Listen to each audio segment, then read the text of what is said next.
అగ్గిపుల్ల. రచన పిడుగు పాపిరెడ్డి. అక్కడికి చేరిన అందరూ ఎవరికి తోచినట్లు వారు తలా ఒక మాట అంటున్నారు. వాడు మాత్రం ఏమీ మాట్లాడడం లేదు. వాడు చనిపోయిన మనిషని వాళ్ళకి తెలియదు. వాడు చిన్నప్పటి నుండి నాకు తెలుసు. బాల్య స్నేహితుడే కాదు, ప్రాణమిత్రుడు కూడా. వాడు ప్రమాదంలో ఇరుక్కున్నప్పుడల్లా నా ప్రాణం తీసేవాడు. నేను ఏదో ఒక విధంగా నిలదొక్కుకోవడమే కాక వాడికి ప్రాణం పోయడానికి ప్రయత్నించేవాణ్ణి.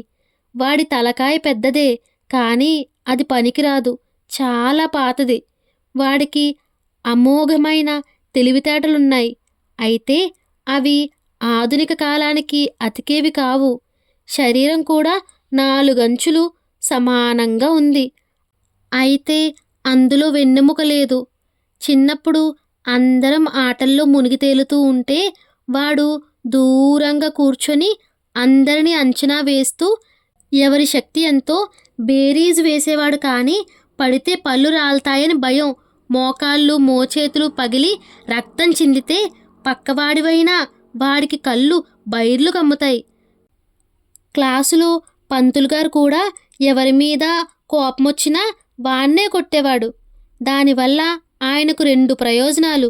మిగతా పిల్లలు అరవకుండా కూర్చుంటారు, వాళ్ళ పెద్దోళ్ళు దండెత్తి వస్తారనే భయం ఉండదు. వాడు కూడా ముద్దాయిని ముందుకు తీసుకురాకుండా ఏ శిక్ష వేసినా ఎవరో ఒకరు భరించాల్సిందే కదా అన్నట్లు, అదే తన ధ్యేయమన్నట్లు చిద్విలాసంగా స్వీకరించేవాడు. హై స్కూల్ చదువుకై పై ఊర్లో ఉన్నప్పుడు కూడా 5గురితో పాటు వాడు నా రూమ్మేట్గా ఉండేవాడు. వాడినెప్పుడూ ఎవ్వరూ పక్కన పడుకొనిచ్చేవారు కాదు, నేను తప్ప. ఎందుకంటే సగం పొద్దుకల్లా వాడు అడ్డం తిరిగి పక్కవాడి పొట్ట మీద తలపెట్టి డన్లప్ పిల్లో మీద పడుకున్నట్లు హాయిగా గుర్రు పెట్టి పడుకునేవాడు. ఆఖరుకు అందరూ కలిసి వాడిని నా పక్కకు తోశారు. వాడి బాధకు తట్టుకోలేక నేను మా ఇద్దరి తలల మధ్య పుస్తకాల కట్టొకటి అడ్డంగా పెట్టాను.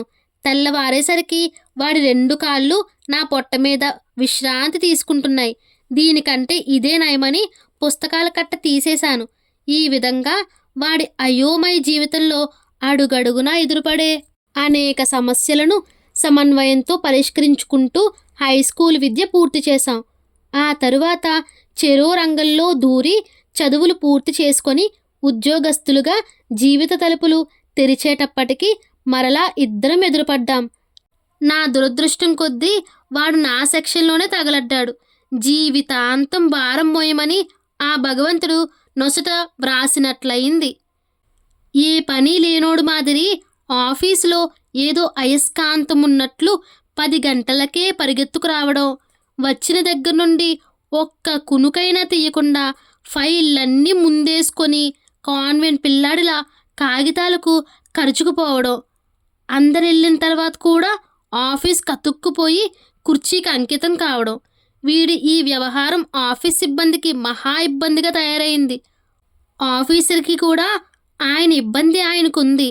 ఆఫీస్ అవర్స్ అయిన తర్వాత ఆయన తన అంతరంగిక కార్యదర్శి అరుణతో జరిపే కార్యకలాపాలకు అభ్యంతరంగా తయారయ్యాడు. అందుకని ఆయన టైం అయింది కదా, వెళ్ళకూడదటోయ్ అంటూ ఎన్నోసార్లు హెచ్చరించాడు. ఇంటికి పోయి చేసేదేముంది సార్ అంటూ వాడు మరింత సిన్సియర్గా పనిచేయడం మొదలుపెట్టాడు. ఎట్లాగో కూర్చుంటాడులే అని కొంతమంది మిగిలిపోయిన పనులన్నీ తలా ఒకటి వాడికి అప్పజెప్పి నిశ్చింతగా వెళ్ళిపోవడం మొదలుపెట్టారు.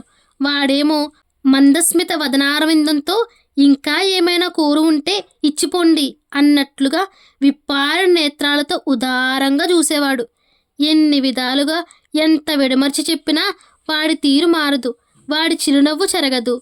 పద్మవ్యూహం లాంటి వాడి చిరునవ్వును ఛేదించడం మా వల్ల కాక మా ప్రయత్నాలకు నిరవధికంగా వాయిదా వేసుకున్నాం. పిల్లవాడేమో నలుచెదరగా ఉన్నాడు. చిన్నదో చితకదో ఒక ఉద్యోగం ఉంది. అబ్బాయి కడల తరంగాలకు ఎదురొడ్డి నిలబడిన గంటశిలలా ఎంత ఉపద్రవమొచ్చినా చలించేవాడు కాదు. వెనుక ముందు ఎవ్వరూ లేక తన రాజ్యానికి ఏకైక సామ్రాట్టులా వెలిగిపోతున్న చిన్నోడు. ఇన్ని శుభలక్షణాలున్నా వరరత్నం ఒక ఆడపిల్ల తండ్రికి చక్కెర ఉండలా దొరికాడు. ఇంకేముంది, ఒక శుభముహూర్తాన శాస్త్రోక్తంగా పెండ్లితంతు జరిపించి పిల్లను సారే చీరలతో సంసారానికి పంపాడు. అత్త లేదు కాబట్టి అమ్మాయి ఉత్తమురాలే. అత్త, మామ, ఆడబిడ్డ అన్నీ ఆయనే అనుకొని వారికి జరగాల్సిన మర్యాదలన్నీ బీరు పోకుండా వాడికే జరిపేది. ఎవరూ లేకపోయే ఏం చేస్తుంది? అచ్చట ముచ్చట నాతోనే తీర్చుకోనియ్యి, ఏం చేద్దాం అని ఆమె సమర్పించే ధూపదీప నైవేద్యాలు, మంత్రపుష్పాలు, మంగళహారతులు కాస్త ఘాటుగా ఉన్నా బేషరుతుగా అందుకునేవాడు. ఒక్క బకెట్ నీళ్లతో స్నానం చెయ్యాలని, అది ఒంటెపూటే చెయ్యాలని, ఒకరికంటే ఎక్కువ బంధువులు రాకూడదని, వచ్చిన రాత్రికి ఉండకూడదని, ఉన్న పండుకొని నిద్రపోకూడదని, ఇంటివారి ఇలాంటి సవాలక్ష ఆంక్షలను ఎలాంటి సవరణ లేకుండా వాడు ఆమోదించిన ఆ అమ్మాయి వచ్చిన తర్వాత వాటిని అంగీకరించక నిరసనలు, చర్చలు, సంప్రదింపులు ద్వారా కొన్ని రాయితీలు సంపాదించడం వల్ల ఇంట్లో వీధిలో కూడా ఆ అమ్మాయి పరపతి పెరగడం, వీడి పలుకుబడి తరగడం ఏకకాలంలో జరిగిపోయాయి. వాస్తవానికి వాడి పెళ్ళాం పలుకు కరుకే గాని మనసు మాత్రం మంచిదే. 2 పిల్లలు కలిగిన కాచే పూచే చెట్టులా నవనవలాడుతూ ఇంటికి కట్టిన పచ్చ తోరణంలా ఉండేది.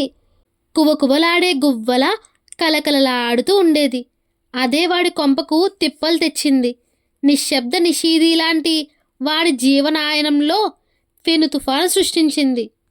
వీధి వీధికో శకటాసురుడు, ఊరు ఊరికో నరకాసుడు, మండలానికో మహిషాసురుడు, జిల్లాకో జలంధరుడు, రాష్ట్రానికో రావణాసురుడు వెలిసి పూజా పునస్కారాలు అందుకుంటున్న ఈ కాలంలో వాడి వీధిలో కూడా వాడి ఇంటికెదురుగా ఒక శకటాసురుడు పురుడు పోసుకున్నాడు.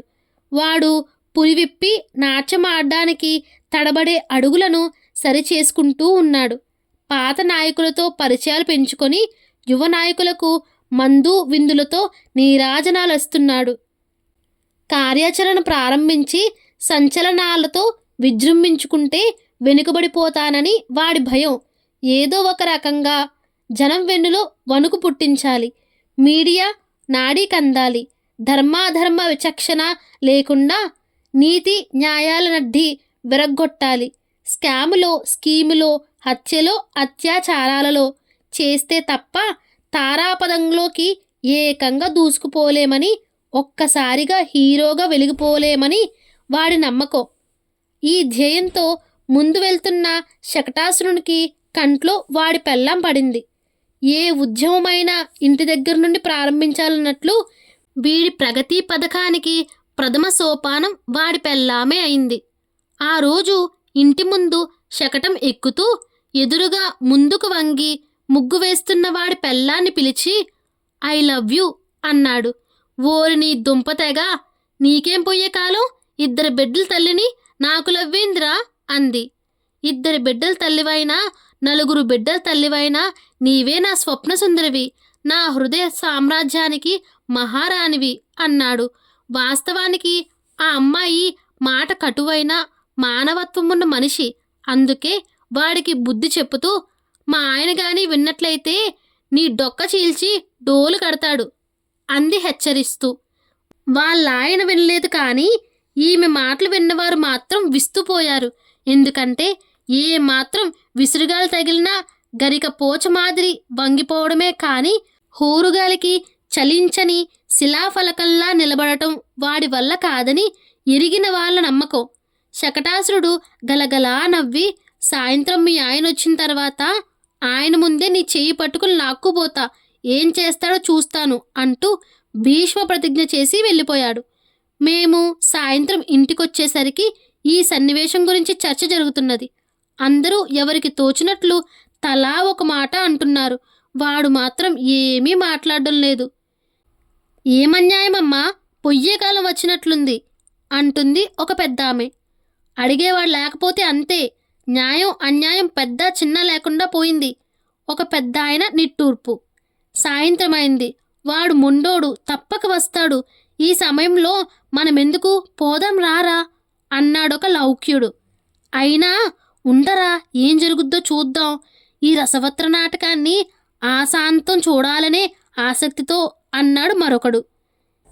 ఇందరి మధ్య వస్త్రాపహరణానికి పిలువబడ్డ ద్రౌపదిలా కళ్ళనీళ్లు కుక్కుకుంటూ వాళ్ళావిడ జోదం ఆడకున్నా ఓడిపోయిన ధర్మరాజులా తల వంచుకొని వాడు. ఈ ఆపదలో కాపాడే గోపాలుడెవడురా అని నా ఆవేదన. వాడివైపు చూచాను. సప్త సముద్రాలొచ్చి ఇంటి ముందు మురికి గుంటలో పడి చచ్చినట్లు ఇన్ని ఆటుపోట్లకు తట్టుకొని పసివాడని వాడి మోము ఈ ఘటనతో రాలిపోయే మొగ్గలా ఉంది. నాకెందుకో చెప్పలేనంత ఉక్రోషం వచ్చింది. వాడివైపు చూశాను. వాడు మనిషిగా పుట్టాడు గాని చాలామందిలా వాడిలోని మనిషి ఎదగలేదు. వామనులాంటి వాణ్ణి విక్రమావతారంగా మార్చి అధర్మాన్ని ఉక్కుపాదంతో అణిచేటట్లు చూడాలి. కానీ వీడు మారడే, ఎట్లా? వాడి బేలకళ్ళలోకి తీక్షణంగా చూశాను. ఇంతకాలం నీవు మనిషిగా బ్రతుకున్నా నేను బాధపడలేదు. హక్కులన్నింటినీ వదులుకొని బాధ్యతలను పైన వేసుకున్నా మంచిదేలేమని భావించాను. ఎన్ని అవమానాలు జరిగినా వాటిని సన్మానాలుగా స్వీకరించిన నీ అసమర్థతకు జాలిపడ్డాను. నీవు అగ్నిసాక్షిగా తాళికట్టిన భార్య ఆమె. భర్తగా నీకు సర్వ హక్కులిచ్చినా ఆ హక్కును కాపాడుకోలేక అన్యాక్రాంతమవుతుంటే చూస్తూ తలవంచుకుంటే మాత్రం నేను సహించను. అన్యాయాన్ని ఎదుర్కొని ఆలిని కాపాడుకోలేని నువ్వు చచ్చిన వాడితో సమానం. నీలాంటి వాడిని 4 రోడ్ల కూడలిలో కిరసనాయిలు పోసి తగలబెట్టాలి. లేకపోతే నీలాంటి సిగ్గు శరం లేని జీవోత్సవాలు ఈ సమాజంలో చాలామంది తయారవుతారు. నా మాటలు పూర్తి కానే లేదు. శకటాసుడు వికటంగా నవ్వుతూ వాడి పెళ్ళాం చెయ్యి పట్టుకున్నాడు.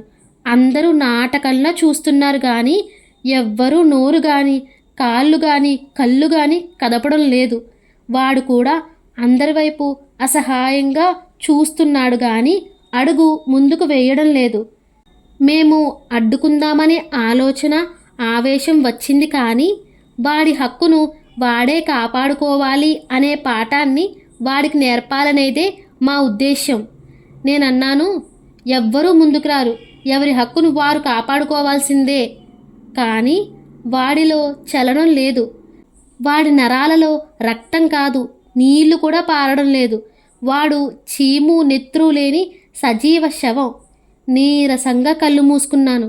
ధబ్ అనే శబ్దంతో పాటు అబ్బా అని వినిపించింది.